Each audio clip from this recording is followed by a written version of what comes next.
you're living through a moment where this is the most consequential historical climax, like, since the American Civil War. Yeah, and so it's like, it's a question, right? And I have no idea if we're going to win or not. So, yeah, you have a thought? Why didn't we go on the offense? We're trying, man. Why? So that's a good question. I like it. You're the only one that I see. Well, it's because thank you. And I'm not the only one. But let me tell you why. By the grace of God, I am not in federal prison. By the grace of God, I'm not indicted. That's not a joke. That's what these people do, okay? Pray for me every day, and pray, and you should, because there's only a few of us that actually play offense. James O'Keefe plays offense. Yes. What happened to him? They removed him from his organization. He's under criminal investigation by the FBI and the Westchester DA. Steve Bannon plays offense. He's going to go to federal prison next month. Tucker Carlson plays offense. They took him off air. Donald Trump plays offense. He's facing 600 years in federal prison. That's why we don't play offense. Yeah. This story was buried. I'm going to talk about this next. These are 16 senior citizens. I'll tell you about Rose Rook, 81 years old, from Paw Paw, Michigan. She signed a piece of paper to become an alternate elector, her constitutional right with historical precedent. She's facing 120 years in federal prison. 81 years old. She has $30,000 to her name, and her husband died 10 years ago. And the Michigan AG is trying to show her as a domestic terrorist. She can't defend herself. The cruelty is the point.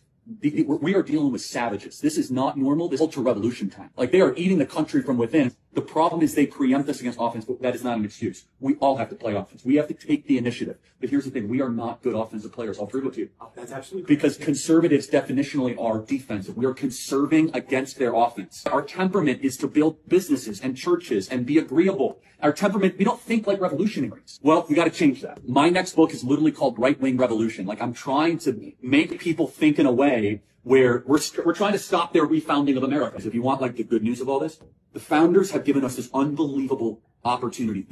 The fact that we still have some semblance of a constitution gives us hope. Like, if we did not have the founders, God bless them. Like, just, I'll give you an example, the Electoral College. If it was not for the Electoral College, this is game, set, match, we're done. Now we have a chance, right? A collection of states. It's still going to be very hard, right? But there's still hope, is what I'm saying. There's a roadmap. The founders saw this. They were like, we're going to make it really hard, not impossible, really hard to destroy this place, right? They put so many checks and balances in that think about how much we've survived, right? The fact that we still have fight, and honestly, it's a gift from Madison, Hamilton, and Jay of how they saw this, right? Like that, I tell people, the North Star is our founding fathers. The North Star is our own documents. The North Star is the Declaration of the Constitution. Like, that's what we're trying to get back to. We're trying to defend that. So this is so interesting. I totally disagree because, and let me tell you, I got in a debate with an atheist. So and it ties to this. Like, he said, okay, Charlie, I can't believe in God after the Holocaust. And I said, I can't believe in humanity.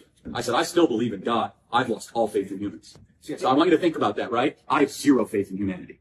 What humans did to Christ. Yes, I mean, they didn't stop Mao, they didn't stop Hitler, they didn't stop Mussolini, they didn't stop, I'm not saying, you might be right. Now but I am too, but I don't do hopium, right? I don't do hope, and opium feels good, it's really bad for you.